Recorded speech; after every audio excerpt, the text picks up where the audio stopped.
Colonel of the regiment হলেন সেনাপ্রধান general Wakeruzzaman. Rajshahi সেনানিবাসে বাংলাদেশ ইনফ্যান্ট্রি রেজিমেন্টাল সেন্টারের অভিভাবকত্ব গ্রহণ করেন সেনাপ্রধান। এ সময় দেশের প্রয়োজনে সেনাবাহিনীর সব সদস্যকে সর্বোচ্চ দায়িত্ব পালনে প্রস্তুত থাকার নির্দেশ দেন জেনারেল ওয়াকারুজ্জামান। বাংলাদেশ ইনফ্যান্ট্রি রেজিমেন্টের কর্নেল অব দি রেজিমেন্ট হিসেবে দায়িত্ব নিতে রাজশাহী সেনানিবাসে সেনাবাহিনী প্রধান জেনারেল ওয়াকারুজ্জামান। অনুষ্ঠানের শুরুতে রাজশাহী সেনানিবাসের প্যারেড গ্রাউন্ডে সেনাপ্রধান পৌঁছালে তাকে প্রচলিত সামরিক রীতি অনুযায়ী আনুষ্ঠানিকভাবে অভিবাদন জানানো হয়। এরপর সেনাবাহিনী প্রধানকে কর্নেল র্যাঙ্ক ব্যাজ পরিয়ে দেয়া হয়। ইলেকট্রা রেফ্রিজারেটর, খাবার তাজা তো জীবন তাজা।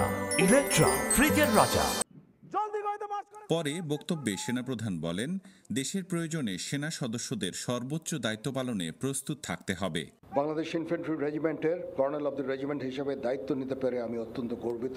আমি আশা করব বাংলাদেশ ইনফ্যান্ট্রি রেজিমেন্টের প্রতিটি সদস্য তাদের উপর অর্পিত দায়িত্ব সর্বোচ্চ শৃঙ্খলা এবং পেশাদারিত্বের সাথে পালন করবে।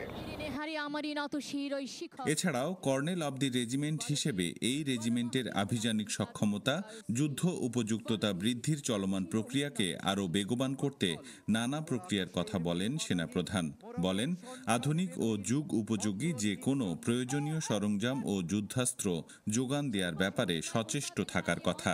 আমি যে কোনো কন্ডালমুখী কার্যক্রম বাস্তবায়নের জন্য সর্বদা সচেষ্ট থাকব ইনশাআল্লাহ। এই বিষয়ে আমি রেজিমেন্টের সকল সদস্যদের সহযোগিতা কামনা করছি, অনুরোধ জানাচ্ছি।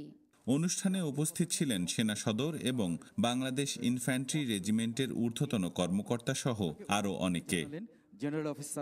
আবরার শাইর, চ্যানেল 24, রাজশাহী।